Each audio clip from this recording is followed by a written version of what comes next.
नमस्कार विद्यार्थी मित्रांनो, परत एकदा आपलं स्वागत आहे घे भरारी तू या यूट्यूब चॅनलवरती.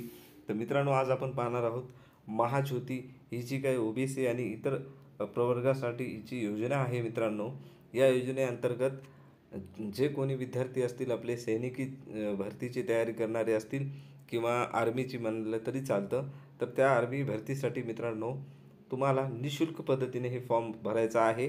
आणि हा फॉर्म भरणं झाल्याच्यानंतर याच्यासाठी तुम्हाला ते ट्रेनिंग करायसाठी किंवा तुम्ही तयारी करण्यासाठी आर्मी भरतीची ट्रेनिंग करण्यासाठी तुम्हाला सरकार स्पॉन्सरशिप देतो आहे, अर्थात स्कॉलरशिप देतो आहे. तर मित्रांनो, चला व्हिडिओला सुरुवात करूयात.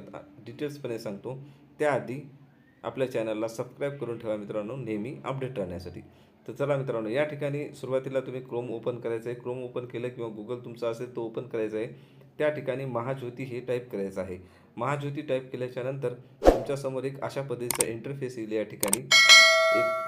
ठिकाणी सुरुवातीचा जो महाज्योती ज्ञानदीप समतेस आहे ना, त्यावरती क्लिक करायचं आहे.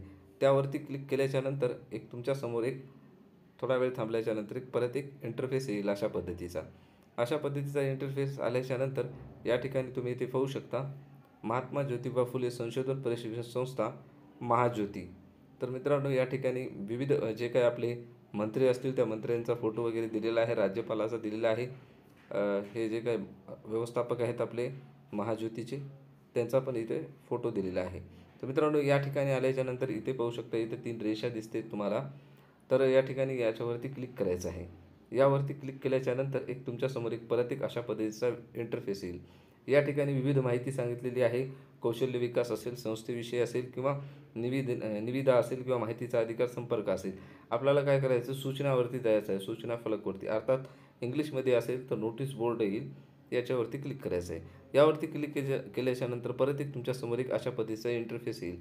तर या ठिकाणी नोटीस बोर्ड नावाचं ऑप्शन दिसते तुम्हाला, सूचना फलक. तर मित्रांनो, या ठिकाणी जे काही महाज्योतीच्या अंतर्गत परीक्षा घेतली जातात त्या सर्व परीक्षेचं इथं वेळापत्रक असतं. झालेल्या परीक्षा असतील त्याचे परीक्षेचा रिझल्ट लागलेला असेल, या ठिकाणी सर्व दिसतं.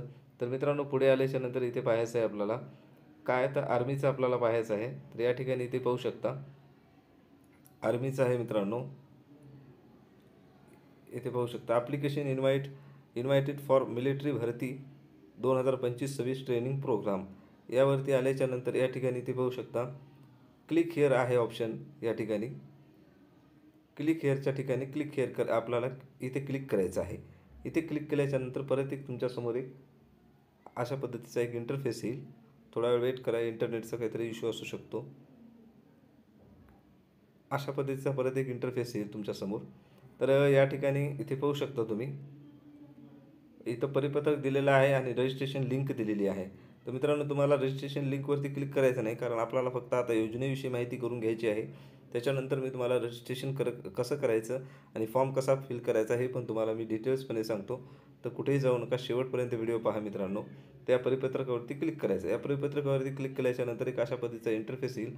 मी अगोदर डाउनलोड केलेली आहे ही फाईल, त्यामुळे मला परत डाउनलोड करण्यासाठी डाउनलोड अगेनवरती मी क्लिक करतो. क्लिक केल्याच्यानंतर तुमच्यासमोर अशा पद्धतीचा येईल. मी PDF ओपन करतो. PDF ओपन केल्याच्यानंतर तुमच्यासमोर अशा पद्धतीचा इंटरफेस येईल. या ठिकाणी तुम्ही इथे पाहू शकता इतर मागास बहुजन कल्याण विभाग महाराष्ट्र राज्य मुंबई कार्यालय व्यवस्थापकीय संचालक महात्मा ज्योतिबा फुले संशोधन प्रशिक्षण संस्था, अर्थात महाज्योती महाराष्ट्र राज्य नागपूर असं दिलेलं आहे. तर पुढे पाहूया अजून काय आहे ते. हे कधी पब्लिश झालेली आहे पाहू शकता. इथं 5/2/2025 जवळपास महिना झालेला आहे मित्रांनो. अजून आहे तारीख, म्हणून ही व्हिडिओ टाकलेला आहे मी. या ठिकाणी इथे पाहू शकता मिलिटरी भरती परीक्षापूर्व प्रशिक्षणाकरिता नॉन क्रिमिलियर गटातील इतर मागास वर्गीय, विमुक्त जाती, भटक्या जमाती तसेच विशेष मागास प्रवर्गातील विद्यार्थ्यांना मिलिटरी भरतीच्या पूर्वतयारीसाठी मोफत ऑफलाईन व अनिवासी, म्हणजे जे काही ऑफलाईन आहे आणि अनिवासी आहे, निवासी नाही अनिवासी पद्धतीने महाज्योतीमार्फत काय करण्यात येणार आहे, प्रशिक्षण देण्यात येत आहे. त्याकरता इच्छुक विद्यार्थ्यांनी ऑनलाईन पद्धतीने अर्ज मागविण्यात येत आहेत. इच्छुक विद्यार्थ्यांचे ऑनलाईन पद्धतीने अर्ज मागविण्यात येत आहेत. या ठिकाणी तुम्ही इथे पाहू शकता प्रशिक्षणाचा कालावधी कितीचा आहे मित्रांनो, 6 महिन्याचा आहे. 10,000 प्रति महिना विद्यावेतन आहे. 75% उपस्थिती असल्यावरती आणि एक रकमी जे आकस्मिक निधी आहे तो मिळणार आहे तुम्हाला 12,000 रुपये. अशा पद्धतीने तुम्हाला किती टोटल 72,000 रुपये तुम्हाला भेटणार आहेत. या योजनेसाठी पात्रता काय आहेत मित्रांनो? या योजनेच्या लाभासाठी पात्रता तुम्ही या ठिकाणी पाहू शकता. तुम्ही महाराष्ट्राचा रहिवासी असावा असं सांगलेलं आहे. तुम्ही विद्यार्थी कसा असावा तर इतर मागास वर्गीय असेल, विमुक्त जाती, भटक्या जमाती तसेच विशेष मागास प्रवर्गासाठी यापैकी असावा कोणत्याही याचा प्रवर्गाचा. त्यानंतर विद्यार्थी हा 10वी उत्तीर्ण असावा असं सांगलेलं आहे. तर विद्यार्थ्यांची अंतिम निवड ही छाननी परीक्षेद्वारे करण्यात येणार आहे. त्यांनी एक परीक्षा घेतली, त्या परीक्षेच्या अंतर्गत तुम्हाला तिथे निवड केली जाईल. त्यानंतर विद्यार्थ्यांचे किमान वय किती सांगितलेलं आहे? किमान 17 ते कमाल किती 19 वर्षापर्यंत तुम्ही असाल तर फॉर्म भरू शकता. 19 वर्षापेक्षा जास्त विद्यार्थ्यांना इथे फॉर्म भरता येणार नाही.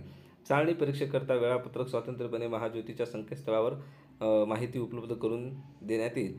त्यामुळे मित्रांनो आपल्या चॅनलला सबस्क्राईब करा. ज्यावेळेस टाईम टेबल येईल त्यावेळेस मी तुम्हाला सांगून देईल की कशा पद्धतीचा टाईम कधी आहे एक्झाम वगैरे तुमची.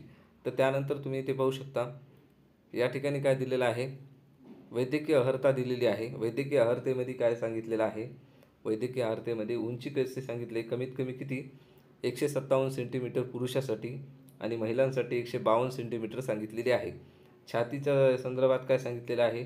77 सेंटीमीटर तुमची छाती असावी आणि दीर्घ श्वास म्हणजे छाती फुगून तुम्ही किती 82 सेंटीमीटर केवळ पुरुषासाठी करता आहे. या ठिकाणी महिलांसाठी छातीचं सांगितलेलं नाही. तर त्यानंतर पुढे काय आहे, जे काही प्रशिक्षण असेल प्रशिक्षणाकरता द्यावयाचे अनिवार्य वैद्यकीय मानके आहेत. या ठिकाणी काय सांगितलेलं आहे, उमेदवाराचे शरीर मजबूत आणि चांगले मानसिक आरोग्य असावे असं सांगितलेलं आहे. छातीत कमीत कमी किती 25 म्हणजे छातीचा विकास कमीत कमी किती 25 सेंटीमीटर विस्तारित असावा, केवळ पुरुषाकरिता सांगण्यात आलेला आहे. 5 सेंटीमीटर किती असावा, विस्तारित असावा असं सांगलेलं आहे. पुरुषासाठीच आहे, महिलांसाठी नाही.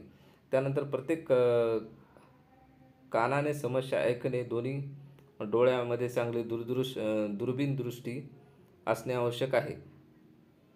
त्याला प्रत्येक डोळ्याला 6x6चा काय अंतराचा दृष्टिकोन वाचता आला पाहिजे. म्हणजे ज्यांनी सांगितलं असं पाहिलं म्हणजे तुमची नजर कशी असावी, चांगली असावी, त्यांनी असे सांगितलेलं आहे.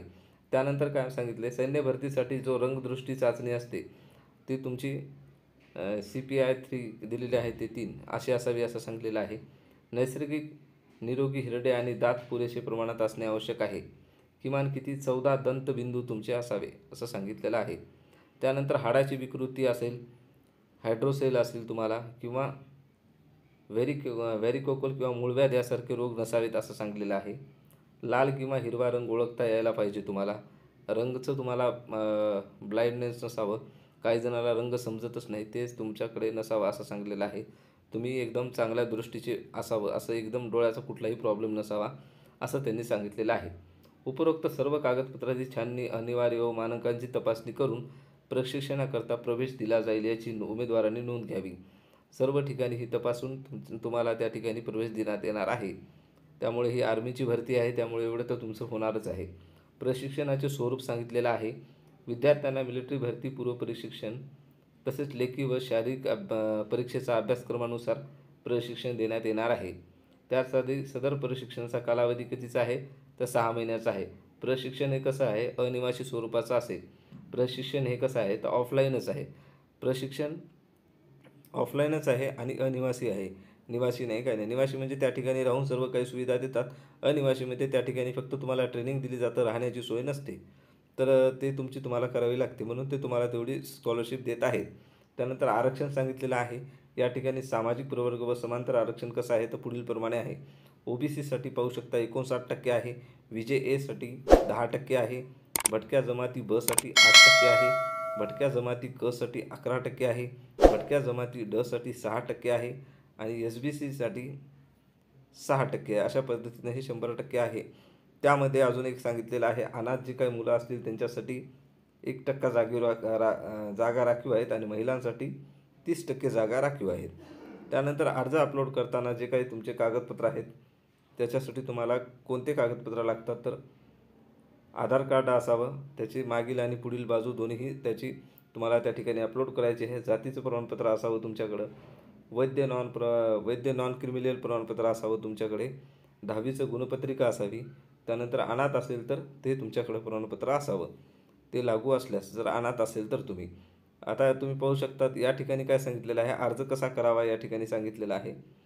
तर अर्ज करण्यासाठी तुम्हाला सुरुवातीला कुठे यायचं आहे, तर महाज्योतीच्या संकेतस्थळावरती यायचं आहे आणि त्या ठिकाणी नोटीस बोर्ड जसं मी आता सांगितलं होतं हे फॉर्म ओपन करताना तशा पद्धतीचं तुम्हाला तिथे जायचं आहे.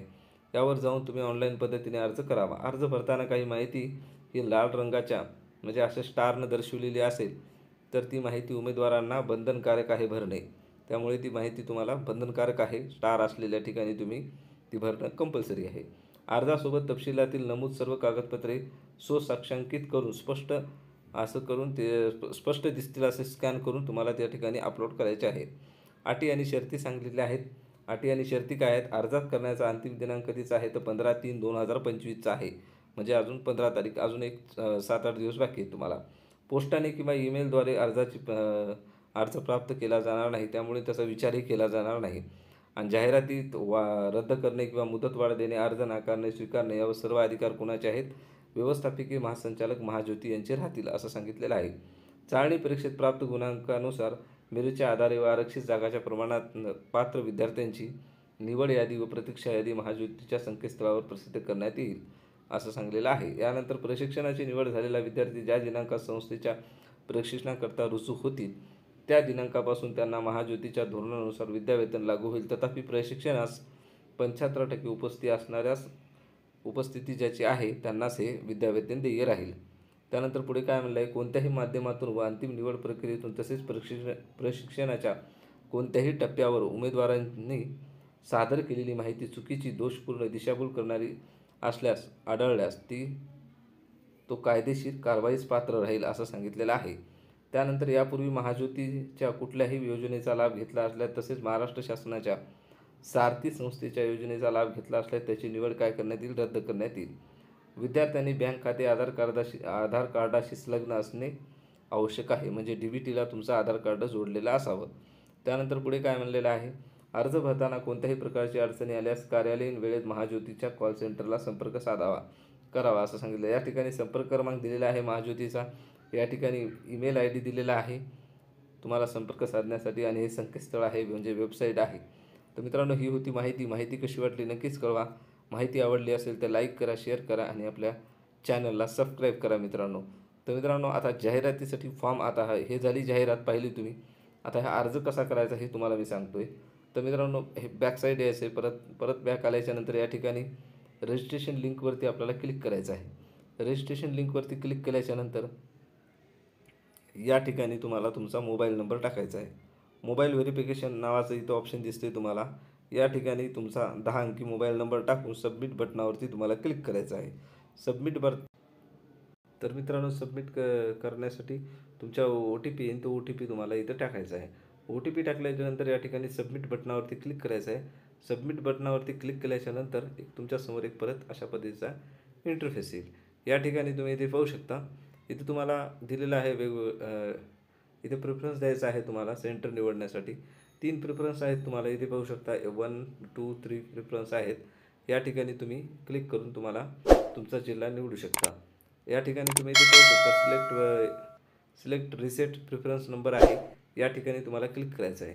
या ठिकाणी क्लिक केल्याच्यानंतर तुमच्यासमोर एक अशा पद्धतीचे सर्व जिल्ह्याची लिस्ट येईल. तुमचा जिल्हा कोणता आहे ते पाहायचं आणि त्यावरती क्लिक करायचं आहे. त्यावरती क्लिक केल्याच्यानंतर तुमच्यासमोर परत दुसरा प्रेफरन्स द्यायचा आहे दुसऱ्या जिल्ह्यासाठी. तुम्ही दुसऱ्या जिल्ह्यासाठी प्रेफरन्स दिला की नंतर परत तिसऱ्या जिल्ह्यासाठी प्रेफरन्स द्यायचा आहे. अशा पद्धतीने हे प्रेफरन्स दिल्याच्यानंतर या ठिकाणी तुम्ही इथे तुमचं पूर्ण नाव टाकायचं आहे. इथं म्हणजे फर्स्ट नाव टाकायचं आहे. नंतर इथं जे काही मिडल नेम असेल वडिलांचं ते नाव टाकायचं. इथं लास्ट नेम तुमचं सरनेम टाकायचं आहे. त्यानंतर ॲप्लिकेशन जे काही वडिलांचं नाव असेल इथं वडिलांचं पूर्ण नाव टाकायचं आहे. त्यानंतर इथं जेंडर निवडायचं आहे तुम्हाला. मेल असेल तर मेल, फिमेल असेल तर फिमेल. त्यानंतर या ठिकाणी तुम्हाला डेट ऑफ बर्थ टाकायची आहे. डेट ऑफ बर्थ टाकताना तुम्ही या ठिकाणी इथे क्लिक करायचं आहे तुम्हाला. या ठिकाणी पाहू शकता. या ठिकाणी क्लिक केल्याच्यानंतर तुमच्यासमोर अशा पद्धतीचा इंटरफेस येऊ शकतो मित्रांनो. यानंतर तुम्हाला या ठिकाणी इथे क्लिक करून तुम्हाला निवडायचं आहे तुमचं जन्मतारीख काय आहे ती. आणि त्यानंतर तुम्ही जर ऑर्फन असाल म्हणजेच अनाथ असेल तर तुम्ही यस नो करायचं आहे. असाल तर यस, नसेल तर नो. ते सुरुवातीलाच त्यांनी सांगितलेलं आहे तर सर्टिफिकेटमध्ये.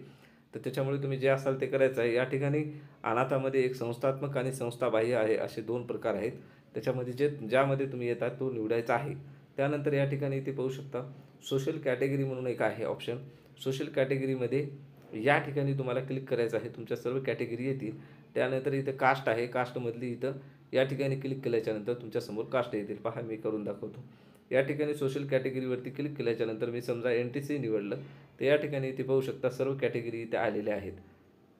तर अशा पद्धतीचं हे येतं. आणि त्यानंतर तुम्ही इन्कम ग्रुपमध्ये तुम्ही जर नॉन क्रिमिनल असाल तर नॉन क्रिमिनल करा किंवा क्रिमिनल असाल तर क्रिमिनल. या ठिकाणी आधार नंबर टाकायचा आहे तुम्हाला. आधार नंबर टाकल्याच्यानंतर तुम्हाला समोर जायचं आहे. या ठिकाणी डोमेसाईल टाकायचं आहे. डोमेसाईलच्या ठिकाणी या ठिकाणीच क्लिक करायचं आहे. या ठिकाणी क्लिक केल्याच्यानंतर तुमच्या डोमेसाईलवर कोणता जिल्हा आहे तुमचा किंवा तुम्ही कोणत्या जिल्ह्यातून काढला आहे त्या ठिकाणी इथे क्लिक करायचं आहे. त्यानंतर तुमचं राज्य तर महाराष्ट्रच असणार आहे. त्यानंतर इथं तुमचा प्रेझेंट ॲड्रेसवरती यायचं आहे. प्रेझेंट ॲड्रेसवरती म्हणजे सध्याचा जो ॲड्रेस आहे तो इथं सिलेक्ट डिस्ट्रिक्टवरती क्लिक करून डिस्ट्रिक्ट तुमचा जिल्हा निवडायचा आहे. सिलेक्ट तहसीलवरती निवडून तहसील तुमचा तालुका निवडायचा आहे. या ठिकाणी तुम्हाला तुमचं गाव सिटी जे काही असेल ते टाकायचं आहे. हाऊस नंबर टाकायचा आहे. हाऊस नंबर माहिती नसेल तर काहीतरी टाका, कारण पुढे सबमिट होतच नाही, कारण तो मॅन्डेटरी आहे म्हणजे कंपल्सरी आहे. या ठिकाणी वॉर्ड नंबर टाकायचा आहे. नाव टाकायचं आहे. वॉर्ड नंबर किंवा नाव टाकायचं आहे. या ठिकाणी रोड आहे. या ठिकाणी तुमचा पिनकोड एरियाचा जो काही आहे तो टाकायचा आहे. आणि हाच ॲड्रेस जर सेम असेल तर या ठिकाणी सेम ॲज प्रेझेंट ॲड्रेसवरती क्लिक करून टाकायचं आहे. अशा पद्धतीने हे केल्याच्यानंतर या ठिकाणी तुमचा ऑटोमॅटिकली ॲड्रेस येऊन जातो. पुढे आल्याच्यानंतर या ठिकाणी ते झाल्या की नंतर सबमिट केल्याच्यानंतर या ठिकाणी आपलं क्वालिफिकेशन डिटेल्स येतं आणि या ठिकाणी डॉक्युमेंट्स येतं. तुम्हाला या ठिकाणी क्लिक केल्याच्यानंतर क्वालिफिकेशनवरती क्लिक केल्याच्यानंतर तुम्ही पाहू शकता तुमच्यासमोर एक अशा पद्धतीचा परत एक इंटरफेस येतो. या ठिकाणी तुम्हाला 10वीचे शाळा कॉलेज जे काय आहे, शाळा 10वीची जे इथं टाकायचं आहे. त्यानंतर तुमची बोर्ड जे काय आहे ते टाकायचं आहे. उदाहरणार्थ लातूर असेल लातूर, अमरावती असेल अमरावती, पुणे असेल पुणे टाकायचं आहे. ते पासिंग इयर तुम्ही कधी पास झाला ते टाकायचं आहे. इथं तुमची 10वीची टक्केवारी टाकायची. सेम त्याच पद्धतीने खाली 12वीला पण तसंच करायचं आहे आणि सेव्ह अँड नेक्स्ट बटनावरती क्लिक करायचं आहे. या बटनावरती क्लिक केल्याच्यानंतर तुमच्यासमोर एक परत असं डॉक्युमेंटचं ऑप्शन ओपन होईल. या डॉक्युमेंटचं ऑप्शन ओपन झाल्याच्यानंतर तुमच्यासमोर या ठिकाणी इथे सांगितलेलं आहे की तुमची फोटोची साईज किती असावी, तर 200 KB पर्यंत असावी असं सांगितलेलं आहे. इथं या ठिकाणी तुम्हाला सुरुवातीला तुमची फोटो अपलोड करायची आहे. त्यानंतर सिग्नेचर अपलोड करायचे आहे. नंतर या ठिकाणी आधार कार्ड आहे. नंतर कास्ट सर्टिफिकेट आहे. तुमचं ऑर्पन असेल तर तुम्हाला लागतच नाही. त्यानंतर नॉन क्रिमिनल लागतं. नॉन क्रिमिनल पण ऑर्पन असेल तर लागत नाही. नॉट कंपल्सरी फॉर ऑर्पन असं दिलेलं आहे या ठिकाणी. त्यानंतर SSCचं तुम्हाला सर्टिफिकेट असेल किंवा मार्कशीट असतील तर तुम्हाला ते अपलोड करायचे आहे या ठिकाणी. त्यानंतर 12वीचं तुम्हाला मार्कशीट किंवा सर्टिफिकेट जे काही असेल ते अपलोड करायचं आहे आणि ते कंपल्सरी आहे. त्यानंतर डोमेसाईल इथं टाकायचे आहे. डोमेसाईल सर्टिफिकेट इथं अपलोड करून सबमिट बटनावरती क्लिक करायचं आहे. तर मित्रांनो, ही माहिती कशी वाटली नक्कीच कळवा. माहिती आवडली असेल तर लाईक करा, शेअर करा. तुम्ही लाईक करत नाही, लाईक करत जा ना थोडं. तर चला, थँक्यू मित्रांनो.